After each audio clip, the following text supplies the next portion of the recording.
2 கொரிந்தியர். இந்த காலையில் அந்த வார்த்தையை நீங்க நல்லா கவனிங்க. 2 கொரிந்தியர் 3ஆம் அதிகாரம் 11வது வசனத்தை கவனியுங்கள்.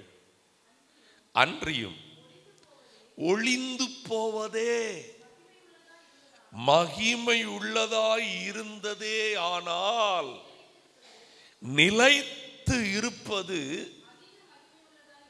ஹல்லேலூயா. இன்னைக்கு காலையில் கர்த்தர் சொல்லுகிறார், நிலைத்து இருக்கிற ஒரு வாழ்க்கையில் உங்களை நான் வச்சிருக்கிறேன். இது எப்படிப்பட்ட வாழ்க்கை? அதிக மகிமையுள்ள வாழ்க்கை. அல்லேலூயா, அல்லேலூயா, ஆமென். நீங்கள் 7ஆம் வசனத்தை வாசிச்சு பார்த்தீங்கன்னா, எழுத்துக்களினால் எழுதப்பட்டு கற்களில் பதிந்திருந்த மரணத்துக்கேதுவான ஊழியத்தை செய்த மோசேயினுடைய முகத்திலே மகிமை பிரகாசம் உண்டானபடியினால் இஸ்ரவேல் புத்திரர் அவன் முகத்தை நோக்கி, அடுத்த வார்த்தை பாருங்க, ஒளிந்து போகிற மகிமையுடைய அந்த ஊழியம் அப்படிப்பட்ட மகிமையுள்ளதாய் இருந்தால் ஆவிக்குரிய ஊழியம் எவ்வளவு அதிக மகிமை உள்ளதாய் இருக்கும். நம்ம இன்றைக்கு காலையில கர்த்தர் உற்சாகப்படுத்துகிறது என்ன தெரியுமா? நீ நிலைத்திருக்கிற ஒன்றுக்குள் இருக்கிறாய், அது அதிக மகிமையுள்ளது. ஆமென். நிலைத்திருக்கிற ஒரு காரியத்தில் நம்ம இருக்கிறோங்க. நிலைத்திருப்பது என்ன? நித்திய ஜீவன். என்னது?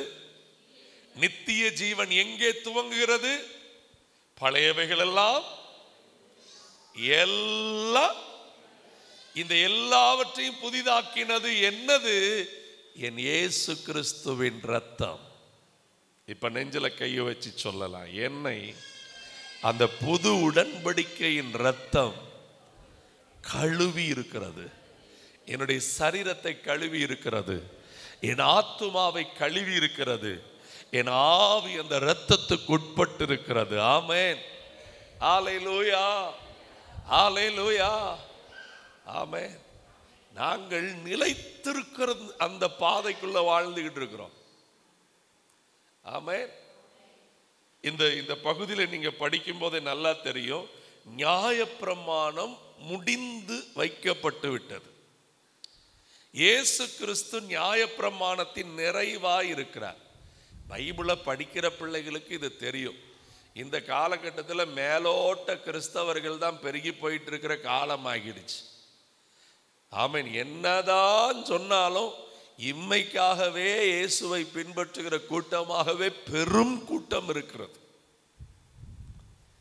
ஆமென். எங்களுக்கு இருக்கிற தேவையை பார்த்துக்கிட்டா பிரசங்கத்தெல்லாம் கேட்க முடியாது. எங்களுக்கு இருக்கிற பிரச்சனையை பார்த்துட்டா சர்ச்சுக்கெல்லாம் வர முடியாது. நாம் படுற கஷ்டத்தை பார்த்தா, ஆமா அவர் வந்தா ஒரு நாள் அதை குறிச்சே பிரசங்கம் பண்ண மாட்டேங்கிறாரு, அவரு எப்பமாவது அதை பிரசங்கம் பண்றாரு. நான் சொல்றேன், மாமிசத்திலிருந்து கிறிஸ்துவை அறியணும்னு நினைச்சா அது ரொம்ப சங்கடம். நீங்க ரட்சிக்கப்படுகிற அனுபவமே என்ன அப்படின்னு சொன்னா, நம்ம அங்கே வாசிக்கிறோம் தானே, அந்த 2 கொரிந்தியர்ல 5ஆம் அதிகாரத்துல நமக்கு தெரிஞ்ச வசனம் தான் 17வது வசனம். ஒருவன் கிறிஸ்துவுக்குள் இருந்தால் புதுசு. முதல்ல இங்க நில்லுங்க, இங்க நில்லுங்க. முதல்ல புது சிருஷ்டியா மாறிட்டீங்களா? இன்னைக்கு உங்களை கையில் அவர் எடுத்துக்கலாமா? புது சிருஷ்டின்னு பழையவைகள் எல்லாம் போயிட்டா, பழையவைகளை ஒளிய பண்ணுகிற காரியத்தை குறித்து பிரசங்கம் பண்ணிட்டா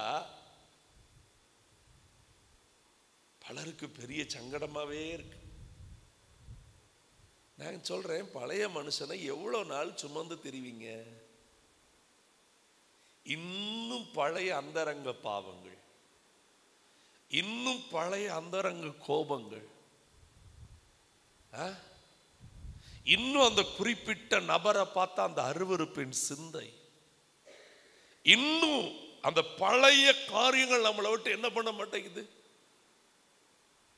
ஆண்டவர் நம்மகிட்ட அதை எதிர்பார்க்கவே இல்லையே. அது ஒளிந்து போக வேண்டியது நம்மை விட்டு. பழையவைகள் எல்லாம் ஒளிந்து போயின, அழிஞ்சு போயின. நீங்க எபேசியர்ல வாசிக்கும் போது அந்த காரியம் அழகாய் நமக்கு சொல்லப்பட்டிருக்கிறது தானே. திருப்புங்கள் எபேசியர் 4ஆம் அதிகாரம், 4ஆம் அதிகாரம், 4ஆம் அதிகாரம் அதனுடைய 22ஆம் வசனம் பாருங்கள்.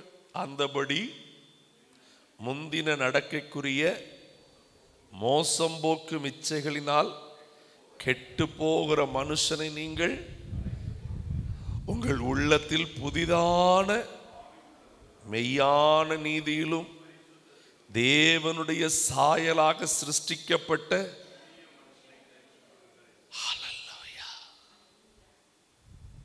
நான் இதை இப்படி சொல்லுவது கர்த்தருக்குள்ள சரியா இருக்கும் நம்புறேன். இன்றைய இயேசுவாய் நீங்கள் வாழாவிட்டால் நீங்கள் அதிக மகிமையை பார்க்க முடியாது. கவனிக்கிறீங்களா? நான் சொல்லுகிற வார்த்தை கவனிக்கிறீங்களா? நீங்க புதிய ஏற்பாட்டை நல்லா படிச்சு பார்த்தீங்கன்னா தெரியும். அந்த புதிய ஏற்பாட்டில் எங்கேயுமே இனி நான் அல்ல, இனி நான் அல்ல, யாரை தான் சொல்லிக்கிட்டே இருக்கும்? கிறிஸ்து, கிறிஸ்து, கிறிஸ்து. நல்ல ஆவிக்குரிய பரிசுத்தவான்களை நீங்க கவனிச்சு பார்த்தீங்கன்னா தெரியும். அவங்களை நீங்க எங்க தொட்டாலும் எப்ப பேசினாலும், அது நான் உபவாசம் போட்டேன் பத்தியலா, அது நான் பாடுபட்டு. அதுக்காக பாடுபடாம ஊழியத்தை வளர்க்க முடியாது, பாடுபடாம கர்த்தருக்குள்ள வளர முடியாது. ஆனா அந்த பாடுகளுக்கும் பலன் தருகிறது யாரு? கிறிஸ்து. அந்த நஷ்டங்களிலும் கஷ்டங்களிலும் பலன் தருகிறது. நஷ்டம் வரும்போது, கஷ்டம் வரும்போது எந்த மனிதனும் வரமாட்டான், கர்த்தர் மட்டும்தான் கூட இருப்பாரு. அப்போ கூட இருக்கிறார் பாருங்க. அங்கே நான் அல்ல, என்னை நடத்தினது யாரு? கிறிஸ்து. இந்த அவரோடு இருக்கிற அந்த பந்தம், அவரோடு இருக்கிற அந்த உறவு. அல்லேலூயா, ஆமென். ஒத்தேல ஏசப்பாட்ட நின்ன உடனே பெருமை வந்த உடனே என்ன பண்ணி, எங்கெங்கெல்லாம் பெருமை வருதோ யூ ஆர் கில்லிங் காட். பெருமை வருகிற இடத்திலெல்லாம் தேவனை கொல்லுகிறீர்கள். ஏன்னா எரேமியாவில் ஒரு வார்த்தை நான் சமீபத்தில் படித்தேன். அந்த வார்த்தைக்கு கொஞ்சம் நீங்க கவனம் செலுத்துங்க. எரேமியாவின் புஸ்தகத்தில் ஐ திங்க் 13ஆம் அதிகாரம் 9ஆம் வசனத்தை பாருங்கள், 10ஆம் வசனத்தை பாருங்கள். எரேமியா 13:9-10. இப்படியே நான் யூதாவுடைய பெருமையையும், நல்லா கவனிங்க, ரட்சிக்கப்பட்டு ஏசப்பாவுக்குள்ள வந்தாச்சுன்னா நீங்க வாழவே முடியாத உயரங்களில் கொண்டு வாழ வைப்பாரு. அந்த உயரங்களில் வரும் பொழுது துளி கூட உங்களுடைய பெருமைகள் எதுவும் இல்லாமல் நீங்கள் வாழணுங்கிறத தான் அவர் எதிர்பார்க்கிறார். அந்த பெருமையை கெட்டு போக பண்ணுவேன். ஏன்னா 10ஆம் வசனம் பாருங்க, தங்கள் இருதயத்தின் நடந்து அவைகளை பணிந்து கொள்ளவும் அவர்களை பின்பற்றவும் இந்த பொல்லாத ஜனம் ஒன்றுக்கும் உதவாமற் போன இந்த கச்சைனா பெல்ட். அது அங்க போய் வாசித்து பாருங்க. பிறகு வீட்டில் உட்காந்து இந்த காலை நேரத்தில் நான் ஒண்ணு சொல்றேன், ஆண்டவரே என்னால் ஏதாகிலும் ஆகுண்டு சொல்றதுக்கு என்கிட்ட ஒண்ணுமே. சரி, என் கூட சேர்ந்து சத்தமா சொல்லுங்க. தாயின் கருவில் உண்டாக்கினீர், பராமரித்தீர், பிறந்த நாள் முதல் இந்த நாள் வரைக்கும் ஆதரித்தீர். ஆமென். ஒரு 6 வயசு ஆகும்போது ஒரு நல்ல ஸ்கூலுக்கு கூட்டு போனீர், பெற்றோரை தந்து உறவுகளை தந்து நீர் வளர்த்து எடுத்தீர்.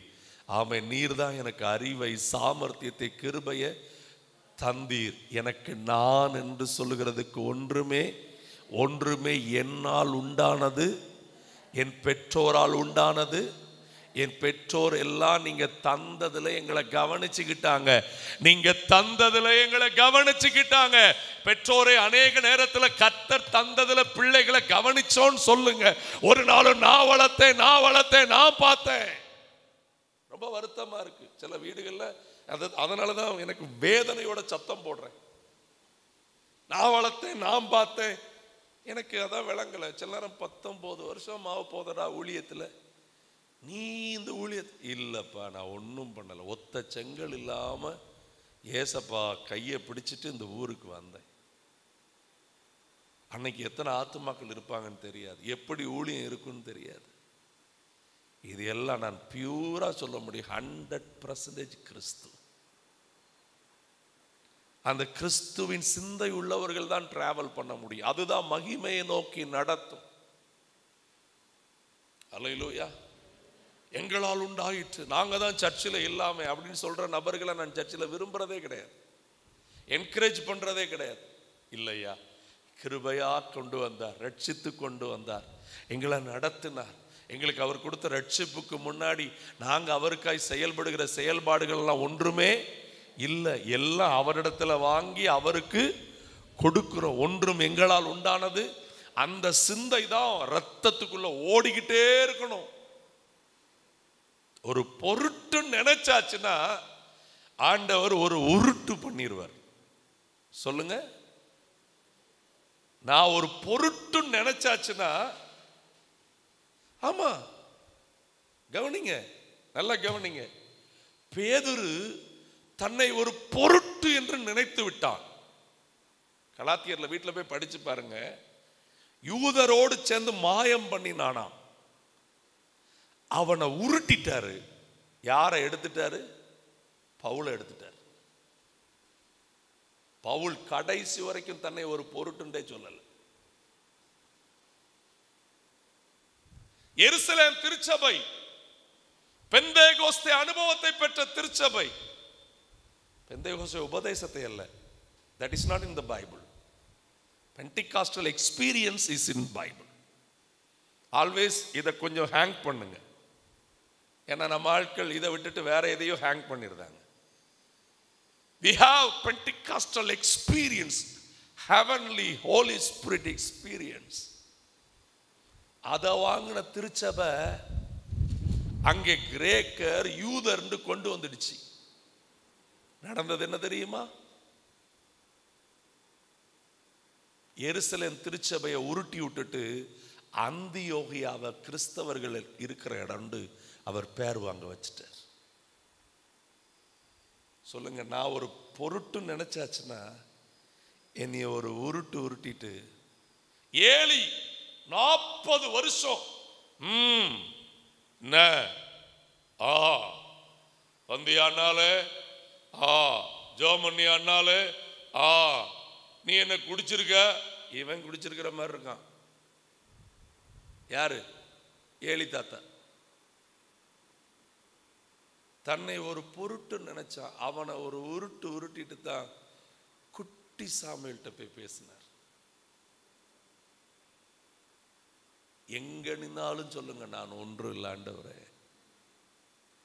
எவ்வளவு உங்களை நடத்தினாலும் சொல்லுங்க, நாங்க ஒன்றும் இல்லை ஆண்டவரே. ஒன்றும் இல்லைங்கிற ஆண்டவரேங்கிறத கூட நம்ம எவ்வளவு தாழ்மையா சொல்ல முடியுமோ சொல்லுவோம். நாங்க ஒன்றும் இல்லை ஆண்டவரே, எல்லாம் உங்களால நடந்துச்சுப்பா, உங்களால நடந்துச்சுப்பா.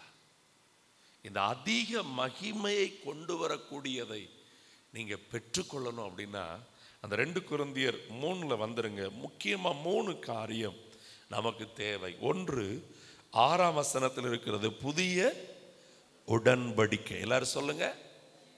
இந்த புதிய உடன்படிக்கைக்கு காரணம் எது? இயேசு கிறிஸ்துவின் இரத்தம். எல்லாரும் சொல்லுங்க. இரத்தத்தினால் கிடைக்கிற புதிய உடன்படிக்கை நிலைத்திருக்கிறது.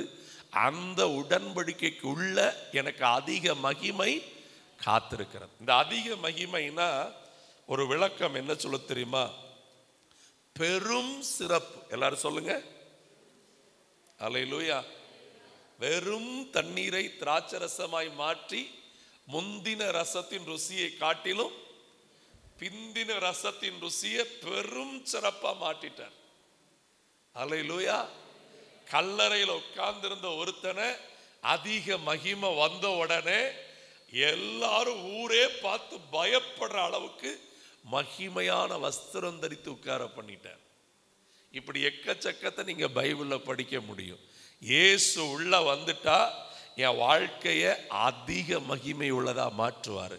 அதுக்கு முதல் வழி அவருடைய இரத்தத்தால் என்னை கழுவிக்கொள்ளுதல்.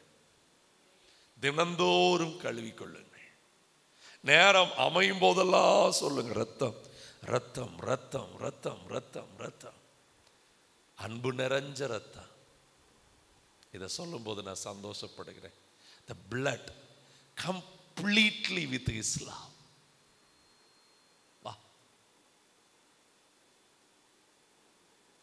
அவருடைய ஒவ்வொரு துளி ரத்தத்தில் இருந்த அன்புக்கு பக்கத்தில் ஐயோ இந்த உலகம் நிற்கவே முடியாது, நிற்கவே முடியாது. இரவெல்லாம் 39 அடி அடிச்சு முதுகு உழுத நிலம் மாதிரி இருக்க, பனியில நனைஞ்சு எப்படி இருந்திருக்கும் கற்பனை பண்ணி பாருங்க. காலையில பாடுபடுத்தி மத்தியான நேரம் ஆகும்போது 153 கிலோ சிலுவையை தூக்கி வச்சு எருசலேம் நகரம் எங்கும் மகிமையா நடந்தவரை அவமான பொருளை போல கொண்டு போய் அப்பம் கூட சொல்றாரு, அழுது கொண்டிருக்கிற எருசலேம் குமாரத்திகளுக்காக நேரம் ஒதுக்கி நின்று, எருசலேம் குமாரத்திகளே எனக்காக அழாதீங்க, உங்களுக்காகவும். எத்தனை பெரிய அன்பு, எத்தனை பெரிய அன்பு. இதெல்லாம் முடிச்சிட்டு பெரிய கூர் நிறைந்த 3 ஆணிகளை, இதுக்கு மேல இனி இவன் விட மாட்டான்லாம் தெரியும். அத்தனை ஆணிகள் கடாவப்பட்டிருக்கும் பொழுது அவருடைய வாயிலிருந்து புறப்படுகிறது, பிதாவே இவர்களை மன்னி. இன்னைக்கு உங்க மனைவியை நீங்க எப்படி மன்னிக்க முடியுமா? உங்க கணவரை இந்த மாதிரி இங்கதான் வரணும், இந்த அன்புக்குள்ளதான் வரணும், இங்கதான் நீங்க மகிமையை பார்க்க முடியும்.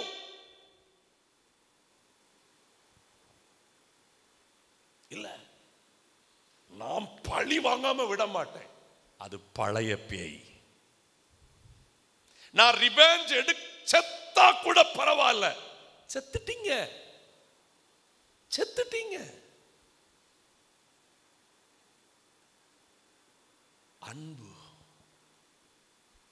நான் இப்ப பேசிக்கிட்டு இருக்கிறது ஒரு துளி ரத்தமாக இயேசுவின் அன்பு பக்கத்துல கூட எனக்கும் நமக்கும் நிக்கிறதுக்கு தகுதி இல்லைங்க. ஆனா அத்தனை ரத்தத்துக்கும் உரியவங்களா நம்ம மாறணும். அந்த புதிய மனுஷனா இயேசுவின் ரத்தத்தால் நம்மை நாம என்ன பண்ணணும்? கழுவிக்கொள்ளணும். நம்மளை அவமானம் உள்ளவங்கன்னு சொல்லுவாங்க, என்னன்னாலும் சொல்லிட்டு போட்டோம், கிறிஸ்துவுக்காக நான் அதை ஏற்றுக்கொள்ளுகிறேன். அல்லேலூயா. புது உடன்படிக்கையின் ரத்தம். 2வது அதே 6ஆம் வசனத்துல கீழே இருக்குது பாருங்க, எழுத்து கொள்ளுகிறது, ஆவியோ உயிர்ப்பிக்கிறது. வெளிப்பாடுகள், பரிசுத்த ஆவியானவர் கொடுக்கிற வெளிப்பாடுகள். நம்ம ஆட்கள் பாருங்க எழுத்த வச்சே. இப்போ உங்களுக்கு நல்லா தெரிஞ்ச சம்பவம் தான். கையும் மெய்யுமா பிடிக்கப்பட்ட விபச்சாரியை கொண்டு வந்து நிறுத்திட்டு மோசையின் சட்டம் சொல்லுது என்ன பண்ணணும். அங்க ஏசப்பா என்ன தெரியுமா பண்ணார்? வேற ஒன்றும் பண்ணல தம்பி, அவர் சொல்லாம சொன்னார், இவளை கொண்டு வந்துட்டீங்க, 2 பேரையும்லாம் கல்லறியணும்னு சொன்னது பைபிள் என்ன சொல்லி இருக்குது? அந்த மாதிரி விபச்சாரம் செய்கிற 2 பேரையுமே. இப்ப இவர் வந்து அவன் எங்க இது எங்கெல்லாம் கேட்க விரும்பல, இவன் ஏற்கனவே அநியாயமா நடக்கிறாங்கன்னு சொன்ன உடனே தான் அவர் ஒரே வார்த்தை ஆவியின் வெளிப்பாடாய் சொல்லுகிறார், உங்களில் பாவம் இல்லாதவன் முதலாவது என்ன பண்ணட்டும்? அந்த ஆவி உயிர்ப்பிக்கிறது, வாழ வைக்கிறது. அல்லேலூயா. எல்லாரும் சொல்லுங்க, ஆவியானவர் உள்ள வந்தாதான் என் பாவ சரீரத்திலிருந்து நான் என்ன பண்ண முடியும்? விடுதலையாக முடியும். இன்னும் ஆவியில நிரம்பணும். இரத்தத்தால கழுவப்பட்டா மட்டும் போதாது, ஆவியினால நடத்தப்படணும். மூன்றாவது 9ஆம் வசனம் பாருங்க. ஆக்கினை தீர்ப்பு கொடுக்கும் ஊழியம், நீதியை கொடுக்கும் ஊழியம். எத்தனை வார்த்தை சொல்லுகிறார் பாருங்கள், அதிக. ஹல்லேலூயா. அதுவும் 10ஆம் வசனத்துல சொல்றாரு, இப்படி இருக்க மகிமைப்பட்டிருந்த அந்த ஆக்கினை தீர்ப்பு கொடுக்கிற ஊழியத்தில் உண்டாயிருந்த ஆமென் மகிமை இந்த ஆவிக்குரிய ஊழியத்திற்கு உண்டாயிருக்கிற சிறந்த மகிமைக்கு முன்பாக மகிமைப்பட்டது. அப்ப எப்படி ஒரு மகிமை நமக்காக வச்சிருக்கிறாருங்கிறத யோசிச்சுக்கிடுங்க. இந்த ஆகஸ்ட் மாசத்துல நிலைத்திருக்கிறது எப்படி இருக்குமாம்? அதிக மகிமை உள்ளதா இருக்குமா?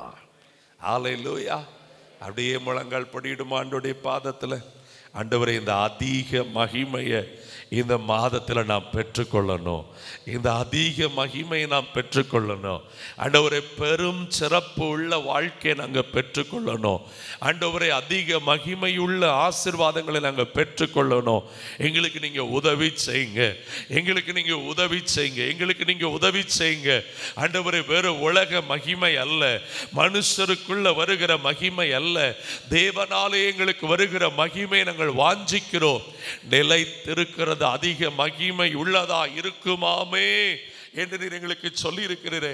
அந்த மகிமை மகிமை மகிமை எனக்கு குறித்ததை நிறைவேற்றி முடிப்பவர் நீரே. ஓ, எனக்காக யாவையும் நீரே. ஆமென். எனக்கு குறித்ததை நீரே. ஆமென். எனக்காக யாவையும் நீரே.